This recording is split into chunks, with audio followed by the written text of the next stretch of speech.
I think it's a really good idea, especially for first-year students, because I felt that I was stuck in the dorms a lot as a freshman.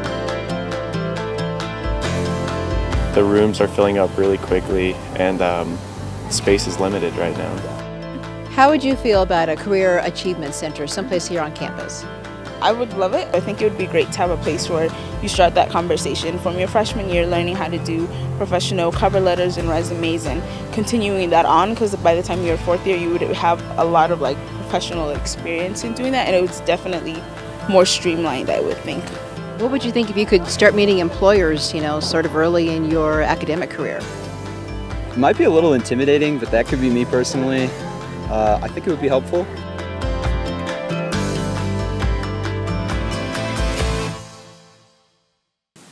Beautiful. That was a really good video. Oh my gosh.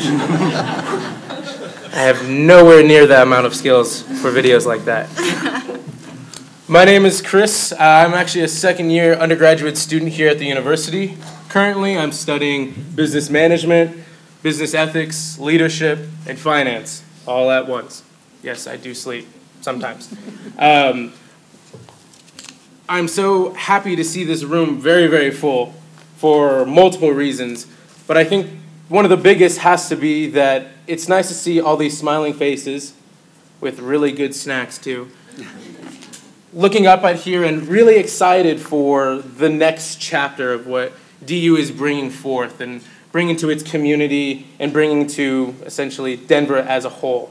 And I think that this group of pioneers up here are doing some of the most excellent work across the country.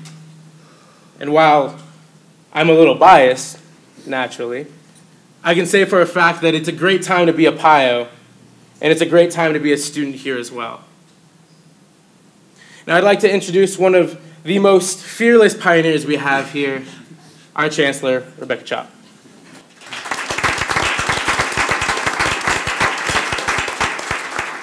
Thank you, Chris. And it is indeed wonderful to see so many people gathered here today, because this is our kind of official announcement about 3 very critical facilities projects that this university has needed for a long time, and that's really central to our strategic plan, DU Impact 2025.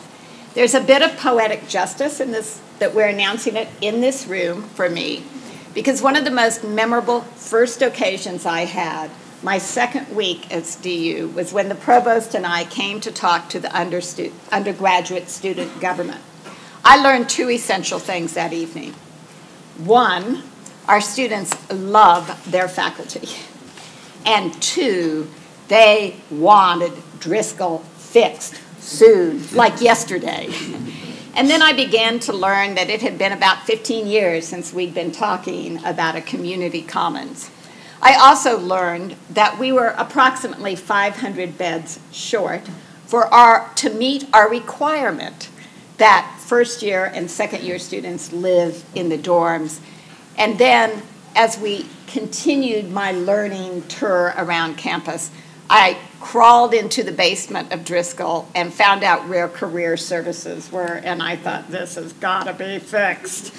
So these are really 3 pressing needs that we have brought together.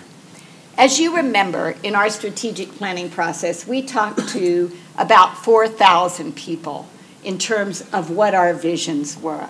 Student-centric university, problem-based and basic knowledge to address the needs of the 21st century, being more engaged in Denver, and being one DU, having a space in our community and places and rituals and traditions that we could all belong together.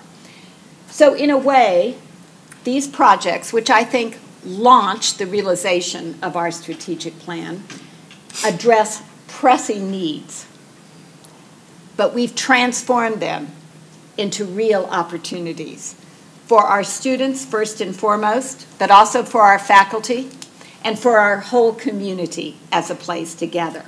So we'll be talking about the finances and the programming and all that's going to go into these buildings, and many of my colleagues that you'll see up front will speak, and then others who won't be speaking formally are here to answer questions. But let me just dwell for a moment on what we're calling the Denver Advantage. And this is really what these buildings are about. We're at an incredible tipping point. Our applications for our undergraduate programs and overall for our graduate programs were way up this year. We're known around the country as a hot school. This is at a time in higher education when many schools are struggling. But a student-centric university our size in a great, great city has an incredible future. And the Denver Advantage is about realizing that future, about really putting our words, our commitment, our spaces to that promise that we can prepare students for the 21st century. So we believe these facilities will help us attract the brightest and best undergrads, but also grad students, because what I heard time and time again and still hear from grad students is, we don't have a place to go to be together. It'll be a place where faculty and staff can eat, can enjoy one another, can gather. So this is about prospective students. It is about serving the needs of our current community, or at least the current community once the doors open of these buildings. And it's also about engaging the public. So the Denver Advantage is really about being that student-centric university where we create knowledge and really where we're also one DU. Now, the Denver Advantage is, in my mind, from access to achievement. It is a holistic approach from the time we recruit students until we graduate them into being very active and engaged alumni. One of the questions some of you may ask is, but what about financial aid? Because we desperately need financial aid. These facilities are about our value proposition. They're about helping our students have a great experience. But we, at the same time, are very committed to dramatically increasing the financial aid for our undergrads and our grad students. I hope, though I can't certify it yet, I hope that in our upcoming capital campaign, we can raise $500 million for access for graduate students and undergrads. Now, there are other needs too. Some of you may be sitting there saying, yeah, but my academic program really needs X. Or how about the needs for faculty and staff? That too will come. I don't want you to think that this is the only thing we're doing, but it is a launch of that plan. And in some ways, it's a launch for our soon-to-be capital campaign, which right now we're still planning. My final comment is about the Campus Master Plan connection. I hope you've all heard about our Campus Master Plan. We've hired a firm, Airside Gross. David Greenberg is chairing this charge. And this is really to think about our edges. Do we need more retail? Would we like a hotel? Could we get developers to build housing for our grad students and our faculty and our staff? Could we make the area around DU more intense, more lively? More people to attend the performances, the athletic events, just more buzz. These projects will be looked at as the first set of projects in the Campus Master Plan, and then we will move from the center of campus around to our edges. And I hope that you will give us lots of input on how to design these projects, these 3 projects, because we haven't really started yet. But I also am here to encourage you to be involved in that campus master planning process. Nothing will be so transformative for the future of this university as what we can do not only on our campus, but with our neighborhoods in the surrounding areas. So with that, I turn the tough part, talking about the board authorization and the finances, over to the chair of the board, Doug Scribner.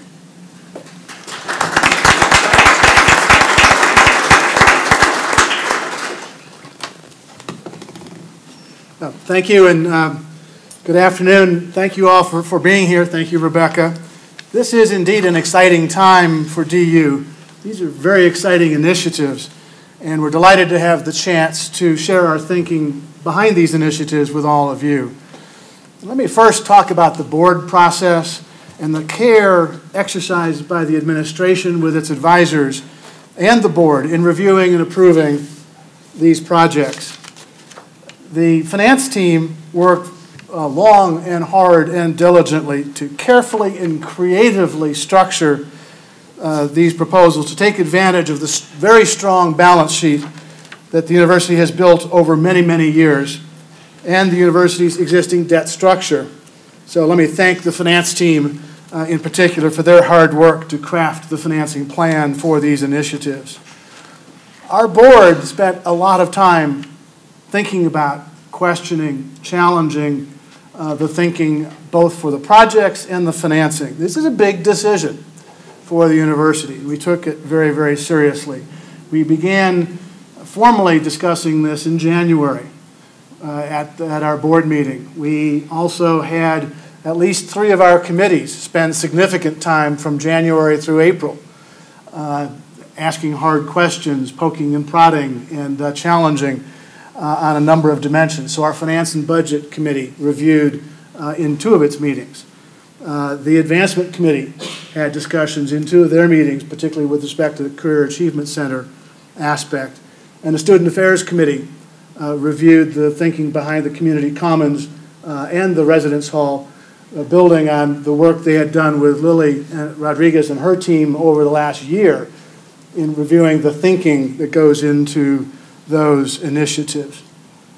But ultimately, yeah, and we had some skeptics on the board, I will admit, as you hope you will always have. But after extensive discussion in our April meeting, we achieved a consensus and the board approved proceeding with the initiative, the building initiatives and with the financing plan. And let me just tell you, here's what the board authorized. They approved the initiation of the 3 projects, so the Residence Hall, the Community Commons, and the Career Achievement Center, and the related financing to develop these projects, including all the legal documentation for what only the lawyers could love, the University of Denver Series 2017 A and B bonds. We actually expect to go to market next week. We also spent time with our rating agencies, and we fully expect to preserve our very strong bond ratings despite the significant new debt that we are taking on. And as you see, you won't see on the chart, the projects we have budgeted at $143 million, 55.5 for the Residence Hall, 72.5 million for the Community Commons, and 15 million for the Career Achievement Center.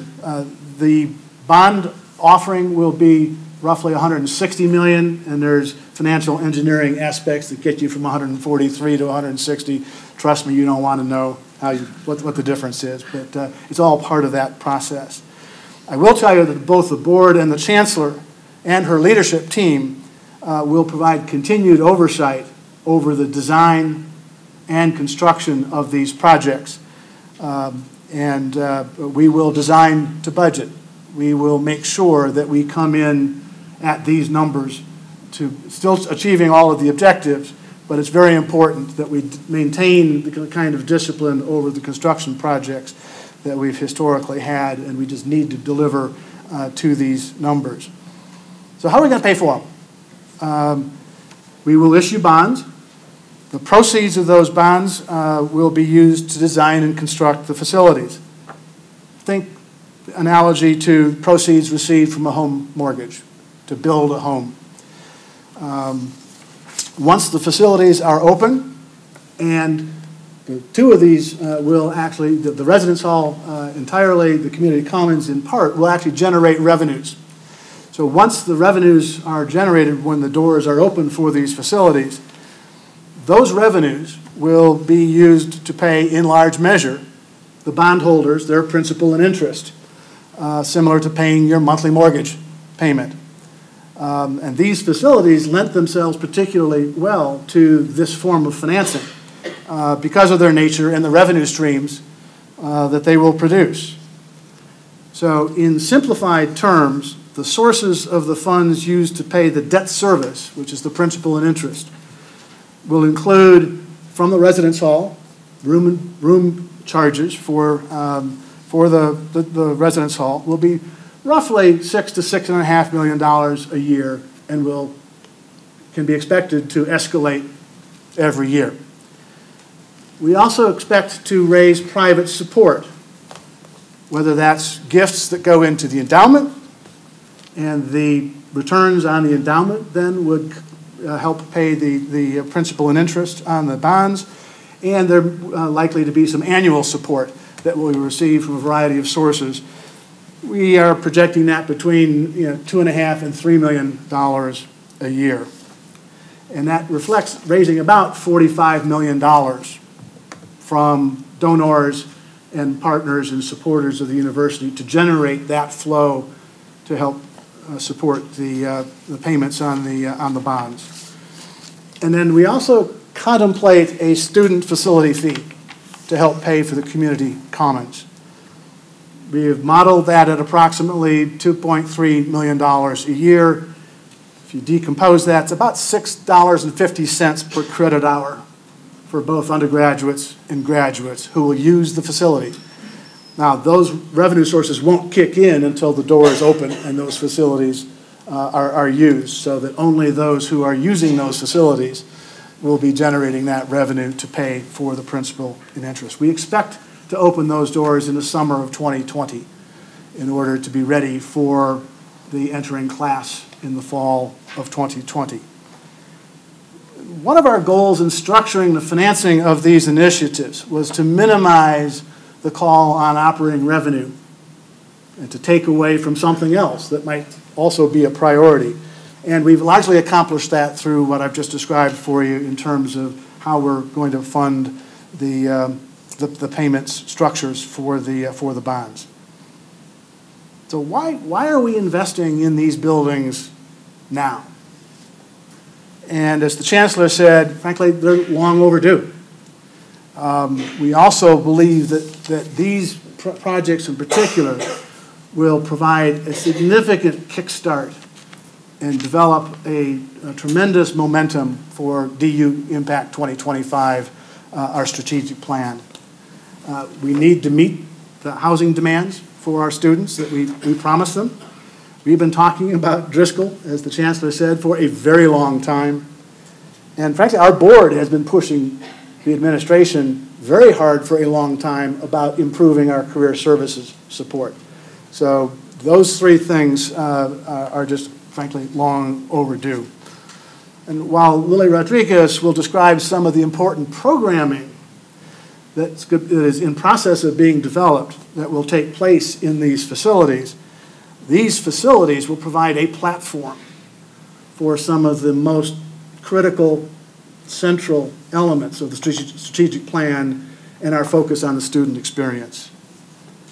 Frankly, we also believe that these will allow us to remain competitive in a very tough market for recruiting and attracting the best and brightest students, both through our value proposition, as the Chancellor said, while we will also, moving forward, work very hard to dramatically increase our endowment to provide greater access to financial aid so that students who deserve to be here can afford to be here and take advantage of these facilities and all the other things that we have to offer.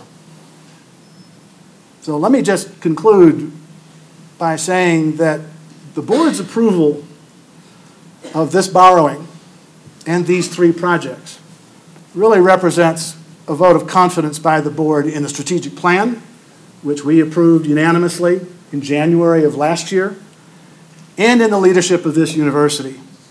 It also demonstrates the commitment of the board to our students and to all those who will be asked to support the university through the campaign. So this is a very exciting time for the university. The board is all in, as reflected in our approval of these initiatives and the funding for them. Thank you all for being here. Let me turn it over to Lily Rodriguez. So I do want to spend a little more time talking to you about the philosophy behind the choice of why these three as our first step. And I want to start with the one that impacts all of us in this community, the community commons, the counterpart to the Anderson Academic Commons. When I first got here 18 months ago, I was surprised by something that you might all be well aware of, which was that after 5 p.m., our current student center is less alive than it is from 9 to 5. That does not happen at most other institutions. When students are out of the classroom at other institutions, they usually all really head to that community commons for studying, for programming, for their continued engagement as student leaders, and for, that's when it becomes their office space to do their work. Coupled with that, in this community, the current Driscoll Student Center is really operational and supportive of an undergraduate population. But we have really neglected to think about the space that our commuter students, that our international students, and that our graduate students need to also feel a major sense of belonging to our university. Where are those spaces? Where can they unify across disciplines in an interdisciplinary way, in a social way, and an informal way? I was also struck by the fact that our dining centers are primarily housed within residence halls, which almost provides a psychological barrier to staff and faculty to sort of enter into what feels like a private student space. So we're not interacting with them informally in ways that we would if we had a central dining location, where I could run into you casually and run into a student, and we can informally sit down together and potentially generate innovative and creative ideas. Where a fraternity member can run into the Black Student Association president informally, and where they can end up with a collaboration that is meaningful. We lack those kinds of spaces where our graduate students can begin to mentor undergraduates in important social ways. That's the vision for Community Commons. It has 3 major ideas behind it, and one is one-stop shopping for student support services. As opposed to being bounced around the entire community, going here and there to get your needs met, what would it be like to have an entire student resource area devoted to the development of all of our students in one location? So that if they come into the wrong office, which I did often as a first-generation student, I can simply be walked over to the office that can meet my need at the moment, where we can have a more holistic view of student needs, and we could be working in a more synergistic fashion as student support services. So that's idea 1. Idea 2 is that centralized dining feel, where there can be a variety of eateries that are culturally relevant, where the design plan for the whole center can also be culturally relevant, so that our students get the nutritional needs that they want, where that comfort food from home is readily available regardless of what country or nation you come from, where we can really think about what it means to share space and break bread together. So that's really principle number 2. And number 3 is about that vibrant nightlife that our students need. We don't have that space currently, and in fact, our students tend to exit DU to engage socially in fun and creative ways. We need to bring them back. We still want them to have Denver as their backyard and their playground, but what does it mean to bring some of those entertainments back home? What would it be like to make sure that they can have a great meal and go to the Newman Center for a performance, right? Where we can start taking advantage of our own cultural arts and the nighttime programming in a way that makes sense, so that those lecturers we're bringing in become an external community piece as well as an internal community piece. And we're working really hard at that. So what does it mean to build community and to take advantage of our nighttime offerings that we have so much of in a central location? So that's really the idea behind the Community Commons. And I think in terms of the strategic plan and headed to that 1 DU goal, that's the space we're missing. And space matters in those regards. If we don't have the spaces, the behaviors don't come, right?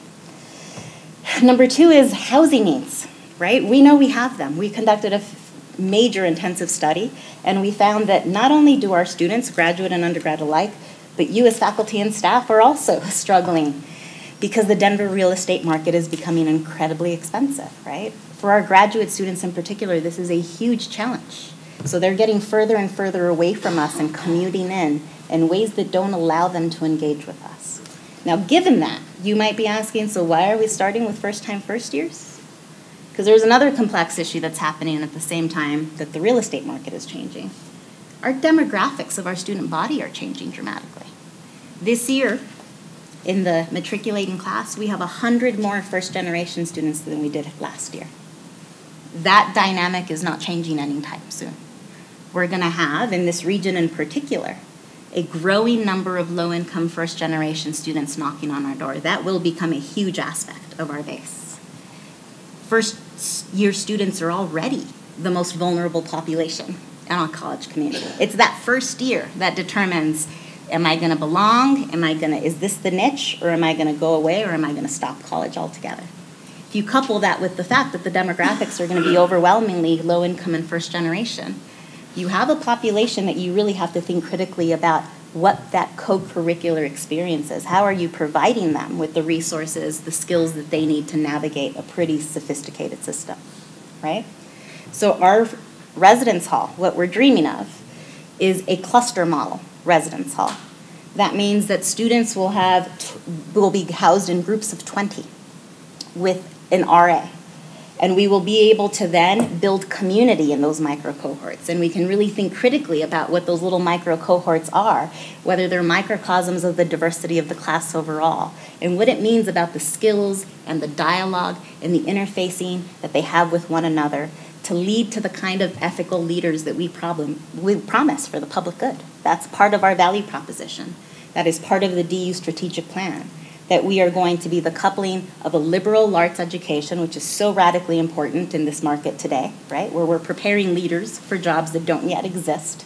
So a liberal arts education is more important than ever, but we have the fantastic professional schools around us that can help us also do the skill development that leaders need to be culturally competent, ethical leaders of 21st century problems. So in this first-year house, it allows us to introduce students in a way that we don't have the facilities to do. You know, right now, most of our first years are in about groups of 36 to 40 at times. It's really hard to build community and make them feel like a part of that cohort there with the kind of the old-style residence halls that you have that are just one long hallway and students at either end. What does it mean to really put them more in a family-style residential community? And what does that do to their sense of belonging? So that's why the residence hall, which actually allows us to backfill a lot of spaces so that juniors and seniors have more opportunities on campus than they have currently. That doesn't mean that we're ignoring graduate student needs. In fact, the housing team is actually working on making sure that we are developing the right software packages and figuring out how we can help graduate students in more active ways find local housing options, how we can provide the right software packages that allow graduate students to find roommates that complement them to keep housing costs low. So our customer service for graduate students is absolutely going to increase at the same time that we're thinking critically about how to better educate in a co-curricular way our undergraduate students. And as David will talk about later, if you ask the question, we're thinking about housing in this campus master plan around the DU district that we dream about in our strategic plan. In the Career Achievement Center, like I mentioned with liberal arts education, in some ways being under attack, right? In the press and people wondering what the purpose of a college degree is and whether there's a utility in it as expenses increase. We have to be one of the players in the game that highlight the importance of that liberal arts education, that professional skill development, but we need a center that understands the lifespan of our students, from prospective applicant to alumni status, and what it means to bring our hundreds of thousands of alums back to campus in a mentoring, career development way for our students. We are a powerful community if we have this space where they can engage one another, where we can bring alums back to talk about their career trajectory and have our students listen, where students can really interface with the employers that we are providing, especially for this region as it grows so dramatically. We are part of that workforce, that our students become the workforce of the Denver region and the Rocky Mountain region. We need a space that can really complement all that, that can take what we're doing with the strategic plan, the curricular reform, and have our employers understand that we are providing some of the best minds for the kind of complex problems that their organizations are facing. That's the dream for the Career Center. The Career Achievement Center, a touchstone for our alumni to come back. You know, for them to have nice digs, a place to sort of let down their hair as they visit us for the weekend, but also our space where our students can interact with them in meaningful ways for their professional and mentoring needs. and where employers can come here and really understand not only what we're doing, but to recruit our students, which really helps us also matriculate a stronger class, right? If families understand that the education we're providing, that the value that we're providing makes sense for the kind of financial commitment they're making, that Career Achievement Center just is the nail on the head. It shows them that not only is their student coming in for a phenomenal education, but that we are primed to ensure that they have a job and that they are professionally successful. So that's the philosophy behind those, and I can't wait to hear more of your questions. And now I want to pass it over to the magnificent Daniel McIntosh, who will talk about faculty and staff integration. Magnificent's very nice. I'm used to great and wonderful, but magnificent is... Next time, I'm sorry. So this slide I actually think is very appropriate for what I'm going to talk about.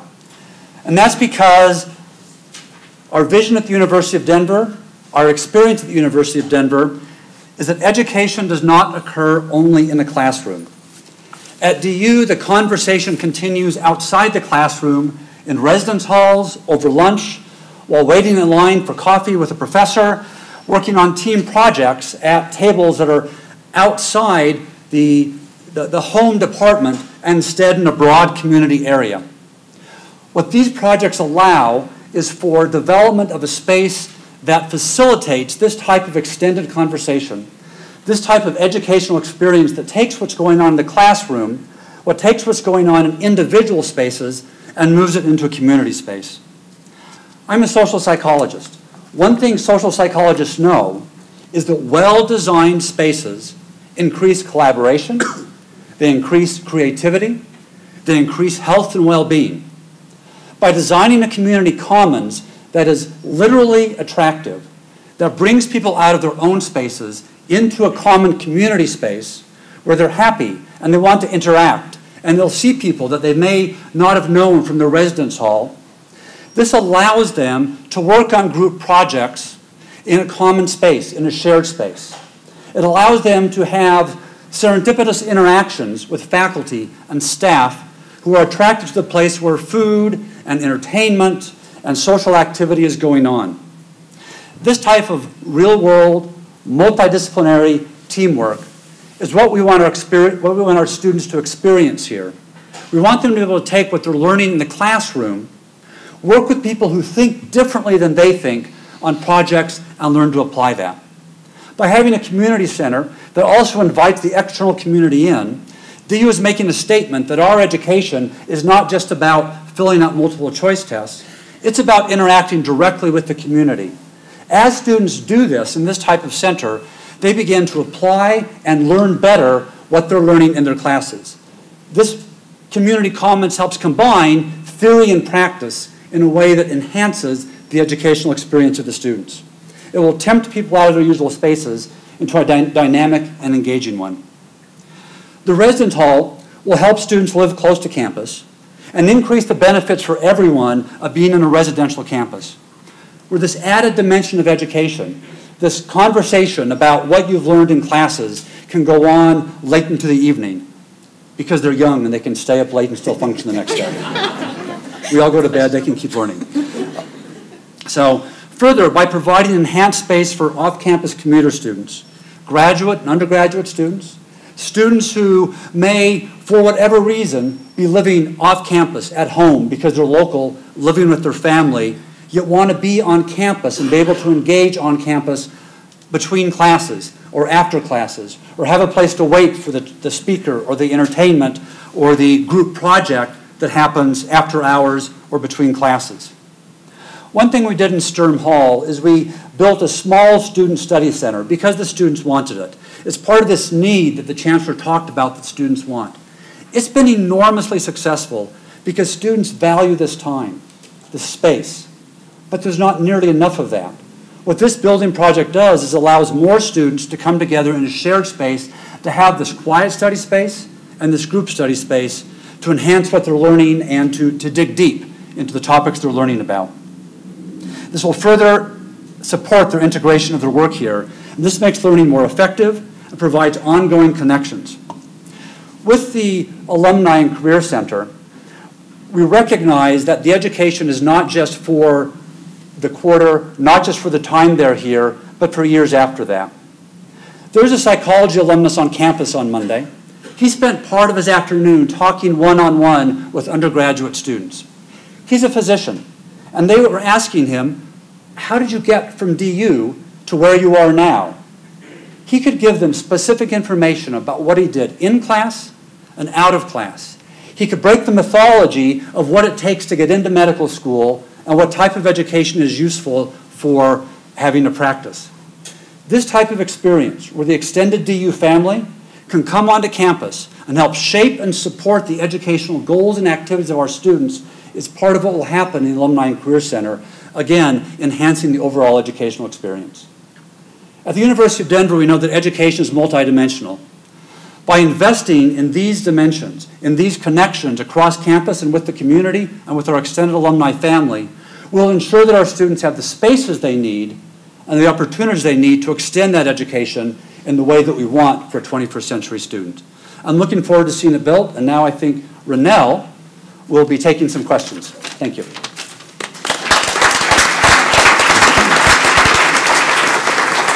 I am gladly to take the introduction of magnificent, so thank you.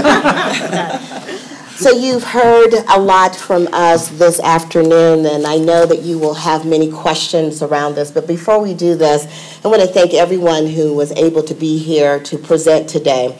In addition to our presenters, we have a team of people who've been working really hard on this project so that we could bring it to you this afternoon. They are here to answer some of your questions. I think we have Teresa here with a microphone, so to give you as much time as possible, we can take questions at this moment. Any questions about the Denver Advantage, what's been presented here this afternoon? Hi, so my name is Lauren. I'm an undergraduate first-year student here at DU. So I'm wondering what your kind of strategy is for engaging the student population in feedback on building these spaces and making sure that they meet the needs of the students that are here and anticipating needs of future students as well. So I think that's in two parts, and I think David and Lily can respond to that. But David, possibly talk a little bit about the upcoming sessions that are happening around the campus master plan in terms of the broader project, if you will. Hi. So as the Chancellor mentioned, in addition to the Denver Advantage, we are in the early stages of the campus master plan process, and they actually overlap. Okay, so we're actually next Monday and Tuesday kicking off the campus master plan forums. We're doing one for students, we're doing one for faculty and staff, and we're doing one for the community. And part of that conversation is identifying what people want and need, both for these projects and for the future of DU and the area around DU in general. So that is actually, the short answer is, if you want to have input, you can start Monday at 4 o'clock, okay? So, and it will be going on, and you're going to hear, hopefully, you're going to have digitally, in every other way we can think of, ways to participate in these conversations and make your opinions and desires known to the administration and to the architects and planners as this process moves forward. We're going to have three major ways that students will be engaged. This most intensive one will be that every single one of these projects will have a student advisory board, right? So there's going to be an opportunity for students to sort of self-nominate into that process, working directly with the graduate and undergraduate student governments for some of those assignments, making sure that those are diverse teams of students with varied needs, right? Who then represent the student voice. So we need that advisory board to also work on major town halls, much more like this as well, to make sure that they are coming to the table representing a very good sense of student needs, right? And we can think of quantitative measures to do that as well as we keep going. And then the fun stuff starts to happen towards the end. When you have the design plan already in place and you really start to get to the nitty-gritty, then you can do pop-up design tents, which is what they do, right? Where they can say, hey, come sit on these 6 couches and tell us which couches are the best, and we can go through voting mechanisms that way with student body. So there'll be sort of 3 major points of engagement, beginning with setting student advisory groups together. And just one addition to the question, I do believe in June, that one of the themes for the campus master plan will specifically talk about Driscoll, correct? Yes. Yeah, we're having a workshop June 20th to 22nd, I think, and that'll be the lead conversation. And to tie it back to your student engagement piece, we have a critical mass of our student leaders that are Denver natives, which is interesting, but also all of our employees that stay here for the summer will be drawing from that pool to participate in this. So as Teresa moves around, I think that there was a question on this end. As Teresa gets to that question, the other piece I'd like to mention around the campus master plan is that we will be launching a web presence probably Tuesday or Wednesday that would allow for more input and feedback. So even though we're moving through some critical summer months, it doesn't mean that we aren't interested in learning more. So we'll make sure we get that information out to the entire campus community. Grace, you had a question. Yes. Oh, thank you. So this is really exciting, so thank you all for being here to share this information with the community. And I have a two-part question. The first is there a discussion or a sense of where these buildings will be located already, or is that still being worked out? And then the second part, and I think you kind of touched on it already with Driscoll, what will happen to Driscoll once the community commons opens, or is that also still being decided?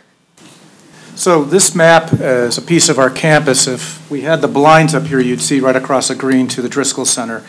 The Community Commons project, we expect to take the same footprint area of the Student Center and more. It is a facility that we expect to expand upon. And then beyond that to the east, between what we call Raffato Hall, our College of Education, and Chambers Center, our women's college facility, will be where we're looking at putting the residence hall.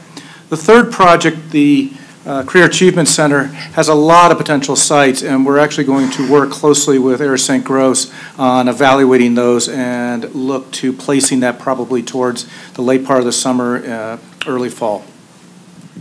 And the second part of the question, Mark, about Driscoll? Well, it'll take the footprint. Driscoll, we're working through how we take apart Driscoll and put it back together again.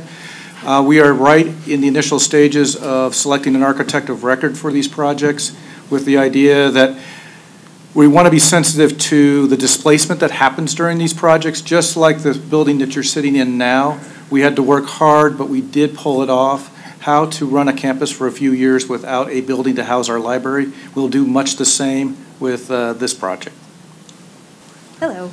I'm Interim Assistant Director of Driscoll Student Center, so I'm very interested in all of this. My question would be, especially looking at this proposed map, is what kind of consideration is being taken in as far as transportation and parking. I know there's been some talk about revamping the light rail and things of that nature, but I see from that map it looks like we'd be losing a parking space. That parking structure is already full most days for Driscoll. So what sort of plans are being put in place to accommodate that? So I'm going to do two things here. I think, Mark, you can take the question specifically about Driscoll, and I think, David, this is a great opportunity to talk about how we are considering those other issues like transportation and parking in part of Campus Master Plan. Mark? Okay, so I get to be here to answer the favorite question about parking. So just first of all, we have about 5,300 parking spaces in the core of our campus, and yes, this project will displace or affect one of our visitor parking lots. One of the major reasons for doing the Campus Master Plan is a real serious look at what mobility means, not only now for our students, faculty, and staff and visitors, as well as what it means into the future. We're already looking at things like drop-off and the impacts of Lyft and Uber and other kinds of shared vehicle use, as well as tests for things like Ollie, which would be a driverless bus that would move around the campus. So we are thinking of ways to keep parking available, but at the same time not use it for something close to 17% of our campus ground.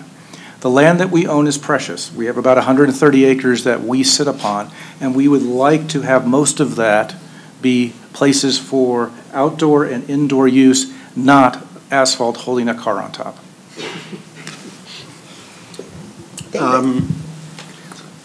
Yeah, what he said. That's got to be a first. The only thing I will add, so we retained Air St. Gros, which is a nationally renowned planning company, to advise us on how to look at what happens with the university 5, 10, and 15 years from now in the area around it. And the way they did, for example, the new campus for the Harvard Business School across the river. They did the new residential and retail next to Washington University in St. Louis. They're redoing a lot of the area around Johns Hopkins. And the way they work is they do every month for basically a year a series of workshops on a specific subject. And the first workshop, which I mentioned, would be the initial forums to introduce everybody to how they work, but also to talk about the edges around DU and the economics and what's going to happen. The second one, as we mentioned in June, is going to be about what to do about residential and a student center. The third one in September is going to be about mobility, broadly defined. And mobility for the other thing people need to be aware of is that while DU is deciding what it wants to be next, the city is deciding how the city wants to proceed next, not just for now, but for the next 20 years. So the city is right now redoing, it's got a program called Denver Right, it's redoing its zoning, it's redoing its mobility plan, it's redoing its parks and trails plan, it's redoing its consideration of what to do about University Station and Colorado Station and the bike and pedestrian connections along University, along Evans, going all the way down to Colorado Boulevard. And they're also doing a drainage study for Harvard Gulch, which may end up leading to a linear bike park that would go all the way down to the river and all the way to the High Line. All these things are going on simultaneously. So when you ask the question about mobility, it's like a huge question, really.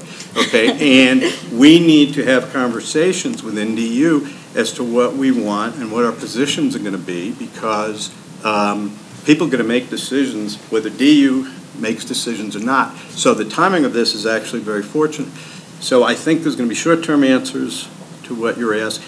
Also, if you could answer the question for us right now as to when autonomous vehicles will start and how they will change our life, we can give you a much more specific answer to how we're going to change at DU. But that's the scope of sort of the questions that we're all facing as a community.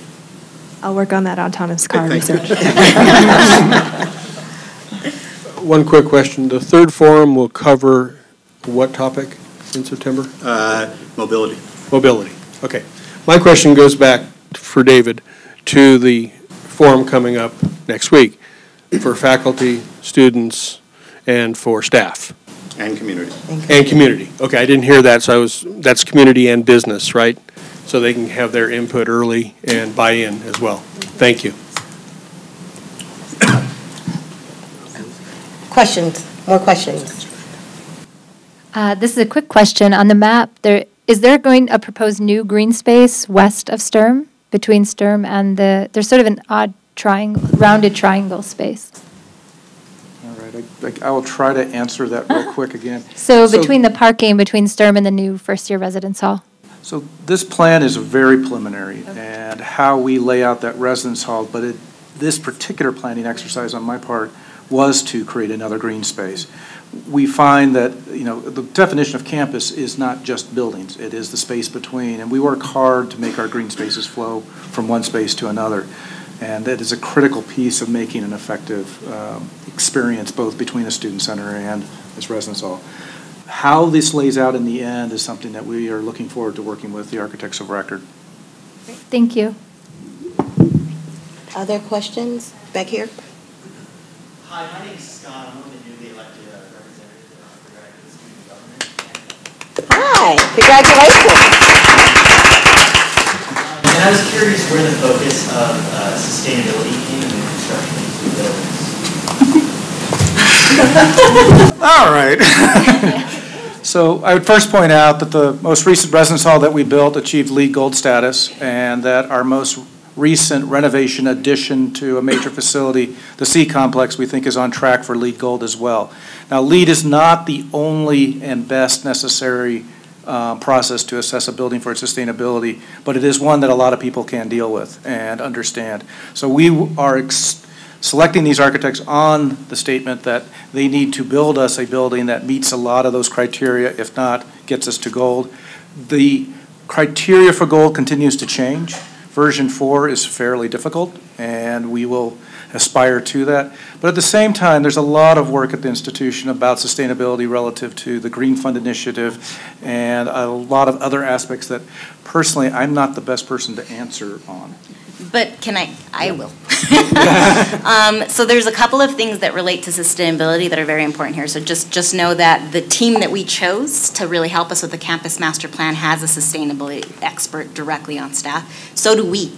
So the advisories we put together will have people that have that kind of expertise. And that said, one of our goals, one of my goals as your Vice Chancellor, is that we have the most sustainable in terms of behavior residential experience in the country. So it isn't just about what we're building in terms of bricks and mortars that's sustainable, that's important. But it's also about what we teach and how students are living on a day-to-day to prepare them for future living lifestyles. It is programmatically really important to complement that, right? And then the last piece I'll say is part of the vision for the centralized dining facility is just that. We've gone around the country to visit other spaces, and when you can centralize a dining operation of that kind, you can produce fresher, higher quality meals with less cost because you have one giant kitchen where that's happening. So what we envision is a major greenhouse as a part of the new community commons. And we've seen schools that, for instance, have all of their tomato sauce for the entire year canned during the summer when tomatoes are in season. And so you're eating really good fresh food that you're growing yourself. I have a question about classroom space. Will there be any additional classroom space in any of these plans since they're interactive, and maybe a classroom space might be interactive too? Absolutely, both at the community commons level and also consideration about the residence hall. We already have mixed design that way, right? Psychology, for instance, is within a residence hall. So I think there's opportunities in both spaces, though we're not in the design phase quite yet, right? So these are still big picture ideas. But absolutely, for the community commons, yes. Spaces that can serve one function in the daytime. Consider everything in that community commons has to be multi-purpose, right? So one function for certain hours of the day, a different kind of function. And we expect major technology in all of that. Hi, my name is Matt, and I'm also recently elected to USG. So my question is, the comment was made about like the central facility for food being much easier to maintain. What do we plan on doing with currently the satellite dining halls? Well, first of all, they won't be entirely closed. Sodexo has, I will sort of piggyback on the prior question too. Sodexo has been an excellent partner in thinking through our future food service. There's been a lot of encouragement on that and a lot of encouragement from them, and they have looked hard at making sure that both Centennial Halls and Nelson provide some amount of food options, especially on weekends, those kinds of things where, to be blunt, when it's snowing out, you may not want to walk partway across campus. However, those free up spaces that really give us some opportunities to look at other programs that really could use some space on this campus, and that discussion is very much in the formative stages. It involves a lot of folks on this campus, and you could even point all the way down to the provost as being one of my favorite people to talk about those kinds of things. But yeah, in shorthand, they'll become smaller, right? And so we can really think about the utilization of the space that's left over, but they won't, and certainly not as we're transitioning towards, they won't shut down completely. I'm an international student. I want to ask if the strategic plan can help in any ways to create the creative building community establishment in enhancing the efficacies of residences and building the bridges between strengthening the bridges between the neighborhood, and also enhance and broaden the civic engagement. And also I have a question that how the newly established center strategic plan in upgrading the career center prepared the international students' achievement in their future careers, and also how to make interactions with the employers and making them working in the multinational environment. Thank you. We have an opportunity. Armaine, do you want to talk a little bit about the Career Center? Yes, thanks for that question, and absolutely it is in our plans and our vision for the Career Achievement Center to serve all students, and we know that we have not been very good at that in the past. To give you a bit of data, today when we look at utilization of career services around campus, only 30% of our students, graduate, undergraduate, international, domestic, only 30% access any type of career services on campus. That's not acceptable to us. So our goal is to make sure that all our students have access to programs, to services, to coaches, to job opportunities, everything from empowerment to preparatory programs and services that really helps them achieve their dreams and have meaningful lives. So that's absolutely in our plans, and it's very much similar to what Lily Rodriguez said, that these projects are all to serve all our students and the broader community. Your question makes me think that you heard our board presentation, because you hit on very important topics to both the residential experience and the career preparation. The cultural competency piece, right? Engaging domestic and international students in more intentional ways with one another. We've heard a lot of feedback from both sides of that equation, that they're not interacting nearly as much as they could in learning from one another in important ways. Civic education and sustainability, foundational to our promise to be the private university for the public good, which we can expand on dramatically.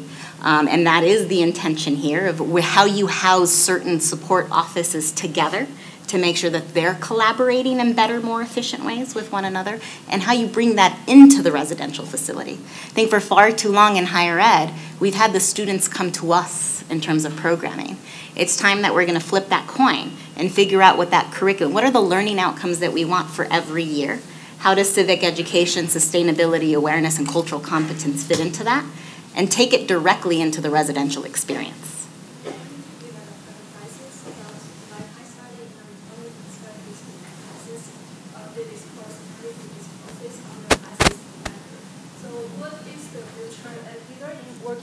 Literature or culture, and also in the narrative or languages or humanities studies, because I also take the genre studies and the literature and the nonfiction and fiction creative writings. So these are the important study for employing the Western narratological series to a classical analysis of classical literature, Chinese Asian literature, and also the multicultural literature, how they can give me such kind of advices on the career achievement. Thank you.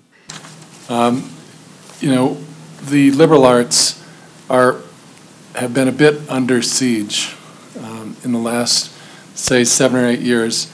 Since the Great Recession, there's been this deep concern about jobs, which are different from careers, which are different from the learning that you need to continue learning.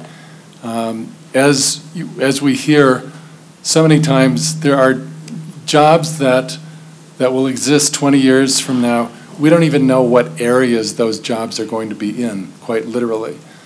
So one of the things that is a hallmark of DU's undergraduate and graduate education is that we provide a very, very firm foundation in the liberal arts.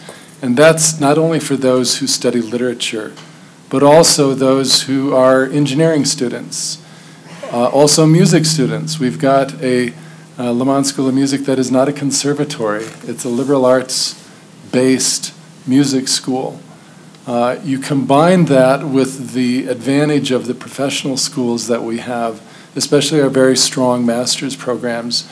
I think we're very, very well suited to prepare students for careers, also for jobs, but really for careers and for lifelong learning. Hi, my name's Melissa. I'm a first-year undergraduate student here. So I was just wondering, is there any plan in the new space for any sort of international student organization? Because right now we have iHouse and we have the English Language Center, and everything's kind of stratified. Is there any plan to kind of centralize that so our international students are more incorporated with the rest of the student body, and maybe that could encourage some intermixing? Really? Yes. No. Could you expand on that at all? So absolutely. In fact, that's the goal. That's what makes this so exciting, is what does it mean to have graduate student support and a lounge within a space that also has a commuter lounge and an international student area and a cultural center, and all of those offices be together in interesting ways. But that's exactly what we're aiming for, to make the space culturally relevant to everyone, to sort of make it both challenging and exciting and have those design spaces that Dean McIntosh was talking about, right? What would it be to informally and formally get together that way? So that's exactly the dream. Awesome, thank you. I have quite literally been waiting decades for this to happen. Much appreciated, and I'm glad that it's happening before I leave. My question is really probably for Lily, and this is kind of more of an informational question, not a question from me, but what are the plans at this point in time to make sure that we don't lose sort of the student space, the student activities that we currently have, even though it's not what we would like it to be during the renovation period? I think, and this is also going to be partly Mark, I think as we think through those transitional spaces, John, that you'll be very much involved, is we need to go someplace as a student affairs unit, right? We need to really think about that and how we continue to support students well during this renovation project. I can't say I have concrete answers for you on that. We have consideration of some spaces all across the university, and we'll have to think about who we need to hold together in terms of offices of support that sort of belong clustered together and those that we can split apart a bit. So it will be just like you all experienced as a community when this place came up, right? You know, the library staff went into the Driscoll Ballroom, for instance, and we really thought through what does it mean to have some stacks available for people and not. We're gonna have to think the same thing about student sports. How do we ensure that it's still a vibrant student experience and that we have the spaces for that? And we're going to probably come knocking at a lot of your doors, departments. So we hope you take us in. So I would add that on Monday we had a groundbreaking for the administrative office building. This is a building that allows us to shift people that should be on and near campus to on and near campus, but at the same time provides us some ability to hopefully create some spaces on the core of campus. Now that does not mean a one-for-one trade. There may be a series of domino moves, and certainly the chancellor has a huge say in a part of how we arrange folks, but we will take this all very seriously, and there's some significant questions about operations. We also have to be careful of our budget. All these phasings cost money, and we want to be very careful not to spend so much money on moving people about as opposed to getting the ultimate facilities that we want. And I would add to all of that is the Driscoll Center is an interesting project because it actually includes that wonderful bridge over a state route. Most universities don't have to deal with that many cars going through the middle of their student center every day. On the other hand, in terms of the construction activity, it gives us the ability to consider ways where we may tackle one side or the other first, minimizing some of the displacement, and then tackling the other side. And so all of those things are things that we can't wait to dive into, and we need professional help, hence why we are bringing on an architect of record for these projects. Hi, I'm Jack. I'm the newly elected Daniels USG Senator. And I was wondering, with the new Career Achievement Center, is Daniels Career Services going to be merged with the General University's Career Services, or are they going to still remain independent bodies? I'll answer that for you. First of all, we're very proud of the Career Center that Daniels has had. It's one of the better examples of DU providing those important services to both graduate and undergraduate students. Also for most business schools around the country, as is true for law schools and other professional schools, it's critical for those services to be housed within the units near the faculty and staff that are important to interact with the students and the industry that engages their students. So as we envisioned the Career Achievement Center, I don't know where you went. Yeah, stand up. I'm trying to find you in between all this. You know, we're learning from them and working with them, but the greatest opportunity that we have is to take advantage of the relationships that Daniels College of Business has established in decades with industry partners and opening those relationships to the other 85, 90% of our student bodies across campus. So that's just a huge opportunity for us. I think you'll see a strong reciprocation of service and value with both of these, as well as that center that's at Corbell School. Thanks for the question. Thank you, Lauren again. So I'm wondering, I have a clarification question on the finances aspect. Mr. Scrivener, you talked earlier about some of the budget coming from revenue from the residential halls and dining services. And I know Chancellor Chop, you emphasized financial aid as a really important aspect of the university. I'm just wondering how you're balancing making sure that it's not, the cost is not put on students paying room and board and paying the the dining fees, the different fees for the community center that you mentioned, making sure that stays affordable with students while also accomplishing the financial goals for these new centers? Well, let me start first and see if Doug wants to say anything. We will, of course, continue the kind of financial aid that we offer now. So financial aid will be offered to students who merit or deserve it or qualify for it for room and board, just as it is now. And as we put a fee in place, and this is a pretty low fee, but every penny matters. Most schools have put these fees in place. We already have a technology fee, so it's a parallel. You know, we will also consider using aid for that. So the aid decisions are really based on the individual needs, and we won't say if you are in this dorm, you won't get any aid or anything. We'll continue our model of helping our students with their individual needs. And of course, what we're trying to do with financial aid in the campaign is to expand how much we have to provide students. So for undergraduates, we'd really like to meet the need gap. So far too many of our students, we give as much aid as we can, and there's still a need gap. And what we'd like to do in the campaign is really cover that for the undergraduate students. And then for our graduate students, what we want to do is to lower their need to take on debt. Did you want to add to that? Yeah, I guess I would just say, and Andrew and his team did the modeling, but we certainly didn't model room and board to significantly increase those costs in order to pay for this. I mean, so it's based on the baselines of what we do today. There is some differential pricing based on the facilities, but you know, we're certainly well aware that room and board is a key part of the affordability issue. And so to the Chancellor's point, that is all built into how we're thinking about going out and raising significant amounts of money to create endowment for aid to allow students who should be here to be able to afford to be here. Thank you. So before we move to closing comments from the Chancellor, just want to remind everyone of the master plan kickoff conversations that will be happening on the 15th and the 16th. We'll start with a student forum on the evening of the 15th. And then on the 16th, there will be a faculty and staff forum in the afternoon. And then that evening, there would be a neighborhood forum. We'll make sure that all of this information is available to everyone across the campus. It's critically important, as you've heard these conversations and the questions today, that we all participate and take advantage of this, I think, a great opportunity to begin to design and develop what this campus will begin to look like in the future. I'm particularly excited about the opportunity of the Denver Advantage as we begin to tell our story, not only here in Denver, but across the nation. So thank you so very much for being here. Panelists, thank you so much for your time, and for closing comments, I'll turn it back over to the Chancellor.